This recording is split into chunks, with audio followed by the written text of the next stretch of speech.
ओम नमः शिवाय। विज्ञान है इसमें भगवान शिव माँ पार्वती को सत्य का दर्शन देते हैं। विज्ञान भैरव तंत्र, विज्ञान यानी वो शुद्ध ज्ञान, इसमें कोई मिलावट नहीं, जिसकी दृष्टिकोण वैज्ञानिक है, जो अनुभवों के आधार पर एक तथ्य प्रस्तुत करता है। तो इसमें भगवान शिव माँ पार्वती कहते हैं, हे देवी, यह अनुभव जो श्वासों के बीच में होता है, श्वास के भीतर आने के बाद और बाहर होते ही ठीक होता है, श्रेयस है, कल्याण है। आइए इसको हम लोग विस्तार से समझने की कोशिश करते हैं और फिर हम विधि लेते हैं। इसमें आरंभ में कुल 9 विधियां हैं जो श्वास क्रिया से संबंधित, इसलिए हम पहले श्वास क्रिया से संबंध में थोड़ा समझ लें और फिर विधियों पर विस्तार करें। मित्रों, हम जन्म से मृत्यु के क्षण में तक निरंतर सांस लेते रहते हैं और इन दोनों बिंदु के बीच सब कुछ बदल जाता है, सब चीज बदल जाती है, कुछ भी बदले भी नहीं। लेकिन जन्म और मृत्यु के बीच श्वास क्रिया चल रही है। बच्चा जवान होगा, जवान बूढ़ा होगा, वो बीमार होगा, उसका शरीर रोग और दुरुस्त होगा, सब कुछ बदल जाएगा। वो सुखी होगा, दुखी होगा, पीड़ा में होगा, सब कुछ बदलता है। लेकिन इन दोनों बिंदुओं के बीच आगे श्वास सतत रहता है। श्वास क्रिया एक सतत प्रवाह है, उससे अंतराल संभव नहीं है। अगर तुम एक क्षण के लिए भी श्वास लेना भूल जाओ तो तुम समाप्त हो जाओगे। यही कारण है कि श्वास लेने की सीमा तुम्हारी नहीं है, नहीं तो मुश्किल हो जाएगी। कोई भूल जाए श्वास लेना तो तुम कुछ भी नहीं कर सकते। इसलिए यथार्थ में तुम श्वास नहीं लेते क्योंकि उससे तुम्हारी जरूरत नहीं। तुम गहरी नींद में और श्वास चलती रहती है, तुम गहरी मूर्छा में और श्वास चलती रहती है। श्वास तुम्हारे व्यक्तित्व का एक अचल तत्व है। दूसरी बात, ये जीवन के अत्यंत आवश्यक और आधार है, इसलिए जीवन और श्वास पर्यावश्यक है। इसलिए भारत ने उसे प्राण कहा। श्वास और जीवन को हमने एक शब्द दिया, प्राण का अर्थ है जीवन शक्ति, जीवंतता। तुम्हारा जीवन तुम्हारी श्वास है। तीसरी बात, श्वास तुम्हारे और तुम्हारे शरीर के बीच एक सेतु है। सतत श्वास तुम्हें तुम्हारे शरीर से जोड़ रही है, संबंधित कर रही है। और श्वास में सिर्फ तुम्हारे और तुम्हारे शरीर के बीच सेतु है, और तुम्हारे और विश्व के बीच भी सेतु है। तुम्हारा शरीर विश्व का अंग है और शरीर की हर चीज से, हर एक कण, हर एक वस्तु विश्व का अंग है। यह विश्व के साथ निकटतम संबंध है और श्वास सेतु है। अगर तुम सेतु टूट जाए तो तुम शरीर से नहीं सकते। तुम किसी अज्ञात आयाम में चले जाओगे। इसलिए श्वास तुम्हारे और देश काल के बीच सेतु हो जाती है। श्वास के दो बिंदु है, एक दो छोर है। एक छोर है जहां वो शरीर और विश्व को छूती है, और दूसरा वह छोर है जहां वो विश्व की को छूती है। और हम श्वास के एक हिस्से से बचते हैं। जब वह विश्व में शरीर को गति करती है, लेकिन सदा ही शरीर के अशरीरी गति करती है। तुम दूसरे बिंदु को, जो सेतु है, ध्रुव है, जान, तुम एकाएक रूपांतरित होकर एक दूसरे या आयाम में प्रवेश कर जाओगे। लेकिन याद रखो, सिर्फ तो कहते हैं कि वो योग नहीं है, वो तंत्र है।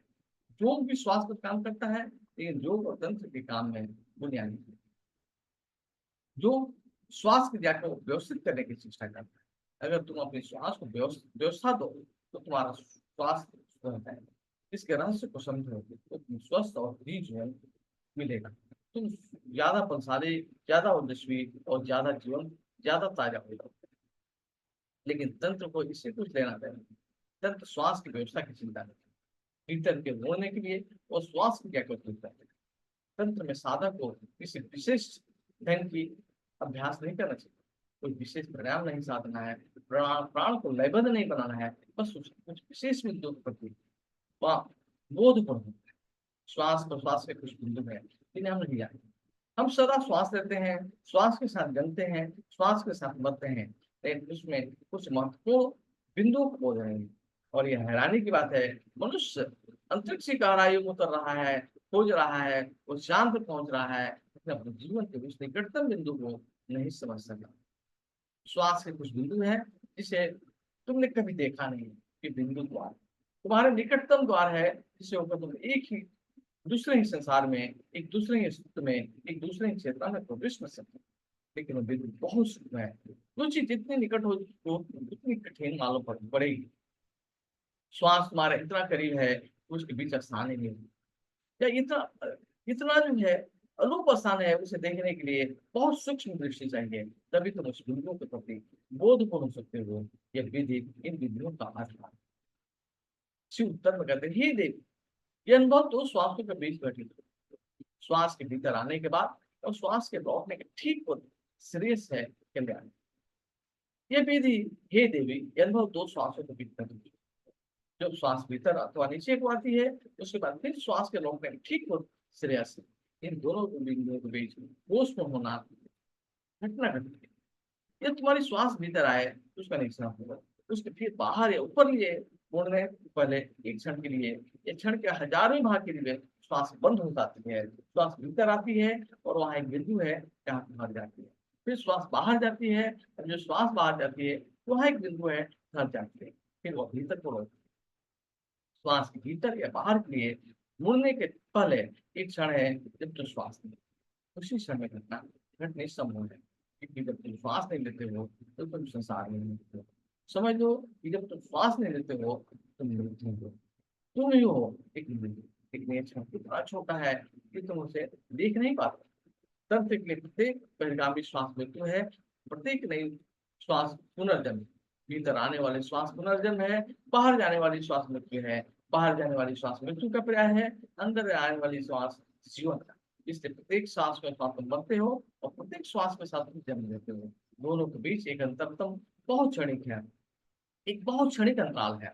लेकिन पहले दृष्टि, सूक्ष्म निरीक्षण और अवधान में उसे अनुभव किया जा सकता है।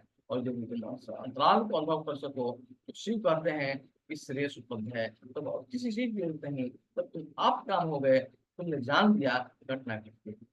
श्वास को प्रशिक्षित नहीं करना है, वो जैसी है उसे वैसे ही बने रहना है। फिर इतनी सरल विधि क्यों?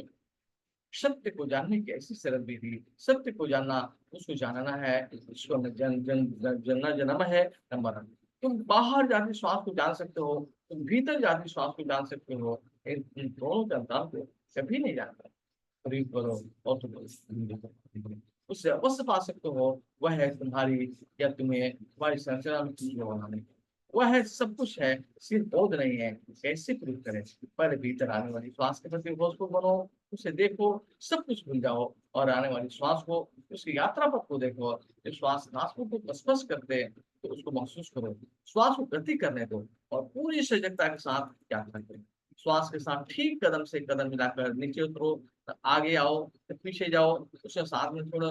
बिल्कुल साथ से चलो, स्मरण रहे ना। आगे जाना है न छाया की तरफ पीछे चलना है।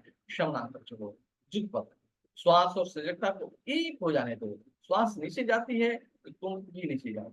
तभी उस बिंदु को पा सकते हो जो दो श्वासों के बीच में है। यह आसान नहीं है। श्वास के साथ अंदर जाओ, श्वास के साथ बाहर आओ। बुद्ध ने इसी विधि का प्रयोग विशेष रूप से किया। इसलिए विधि बुद्ध बौद्ध विधि है। बौद्ध शब्दावली में से अनापानसति जो कहते हैं और स्व बुद्ध को आत्म उपलब्धि इस विधि पर ही आधारित है। संसार के लगभग सभी धर्म, संसार के सभी दृष्टा किसी न किसी विधि के लिए मंजिल पर पहुंचे हैं। और सब विधियां इन 112 विधियों में सम्मिलित है। यह पहली विधि है बौद्ध विधि। दुनिया इसे बौद्ध विधि के रूप में भी जानती है। मित्रों, इसका दूसरा हिस्सा अपने आप ही चला जाए। अगर तुम श्वास के प्रति सजगता का बोध का अभ्यास करते गए तो एक दिन अनजाने ही तुम अंतराल को पा जाओगे। क्योंकि जैसे जैसे तुम्हारा बोध तीव्र, गहरा और सघन होगा, जैसे जैसे तुम्हारा बोध स्पष्ट आकार लेगा, जब सारा संसार भूल जाएगा तो श्वास का आना जाना ही एकमात्र बोध रह जाएगा। तब अचानक तुम संकल्प को अनुभव करोगे जिसमें श्वास नहीं है। अगर तुम सूक्ष्म से श्वास के साथ यात्रा कर रहे हो तो उस स्थिति के प्रति अबोध कैसे रह सकते हो जहाँ श्वास नहीं है? और क्षण आएगा ही जब तुम महसूस करोगे कि आप श्वास ले जाती है ना आती है। श्वास की जब बिल्कुल ठहर गई है और उसी तरह को श्रेयस का पास है। एक विधि लाखों करोड़ लोगों के लिए पर्याप्त है। सदियों तक समूचा एशिया इस विधि के साथ जिया और उसका प्रयोग करता है। तिब्बत, चीन, जापान, बर्मा, श्याम, श्रीलंका, भारत को छोड़कर समस्त एशिया सदियों तक इस एक विधि का प्रयोग करता रहा। और इस विधि के द्वारा हजारों हजारों व्यक्ति काम करते हैं और पहली विधि है, फिर बाद की बात है चूंकि विधि बुद्ध के नाम से संबंध हुए, इसलिए हिंदू इस विधि से बचने की चेष्टा में लगे। मित्रों, यह न विधि हिंदू है न बौद्ध है, यह अपनी विधि मात्र विधि है। बुद्ध ने इसका उपयोग किया, लेकिन ये उपयोग के लिए मौजूद थी। और इस विधि के चलते बुद्ध बुद्ध है। विधि तो बुद्ध से पहले थी, वह मौजूद थी, इसका उपयोग में लाओ। और सरलतम विधियों में से अन्य विधियों की तुलना में मैं यह नहीं कहता कि विधि तुम्हारे लिए सरल है, अन्य विधि अधिक कठिन होगी। यही कारण कि पहली विधि का इस तरह प्रयोग हुआ है। तो आइए हम अब प्रयोग करेंगे। आराम से सुखासन में बैठ जाए, कोमलता से आंखों को बंद कर लें और अपनी आत्म सांस को और जाती सांस को अवलोकन करें। सूक्ष्मता से अवलोकन करें, भाव करें। देखें आपकी सांसें आ रही, सांसें अंदर आई,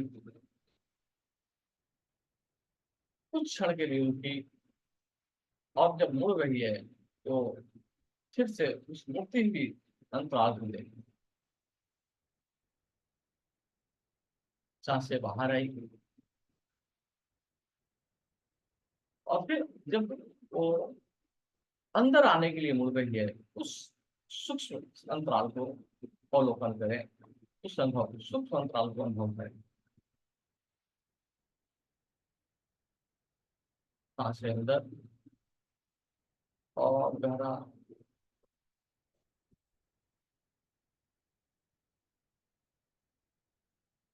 सांसें मुड़ रही हैं, उस अंतराल को देखें। सांसें बाहर गए,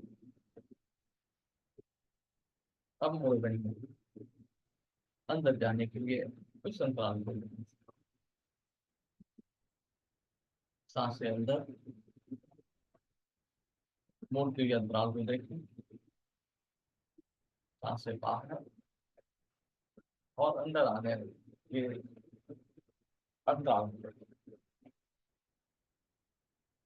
स्पीड को करते जाए,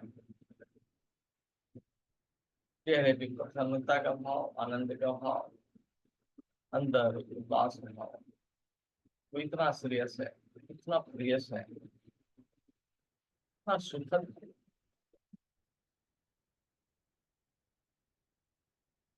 भगवान श्री बुद्ध के आभार, पुरुषों के प्रति आभार, सदगुरुओं के प्रति आभार। उन्होंने हमें जीवन को समझने के लिए इतना सुंदर सूत्र दिया, सूत्र की व्याख्या दी, और हमारा जीवन बेहतर बेहतर और बेहतर। वहां से अंदर आ रही है मुड़ने के लिए, बाहर देखने के लिए, क्षण को देखा, श्वास बाहर गई और मुड़ने के लिए।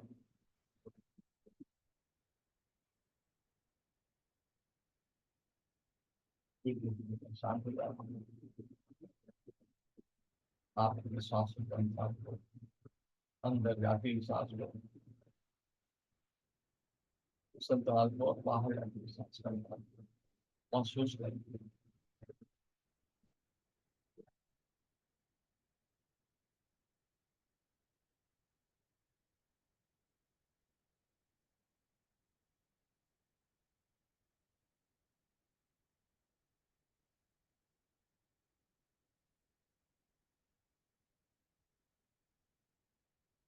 प्यारे मित्रों, इस अनमोल क्षण में हमें सहभागी बनाने के लिए आपको कोटि कोटि धन्यवाद। आप भी तरह बैठे ही परमात्मा को हम सादर नमन करते हैं। मेरा प्रणाम। शुभ